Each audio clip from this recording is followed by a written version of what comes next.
आपल्याला mock taste पण द्यावी लागणार आहे रेग्युलरली. साधारण 1 ते 2 मॉक टेस्ट तुम्ही एका आठवड्यामध्ये द्यायला पाहिजेत. म्हणजे जसं तुम्हाला मॅनेज होईल त्याप्रमाणे 1 ते 2 किंवा 2 ते 3 मॉक टेस्ट तुम्ही द्यायला पाहिजेत.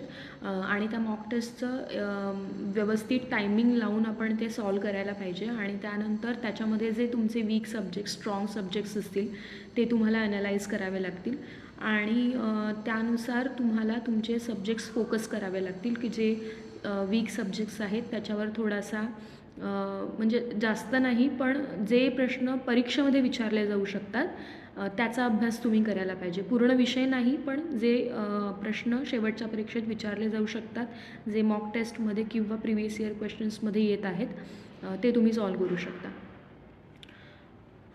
आणि त्यामध्ये ज्याप्रमाणे मागे सांगितलं की जर तुम्ही गेटचे 1 मार्काचे क्वेश्चन सॉल्व करणार असाल तर इस्रो स्पेसिफिक ज्यामध्ये क्वेश्चन पॅटर्न असेल ते क्वेश्चन्स तुम्ही जास्त सॉल्व करायला पाहिजे.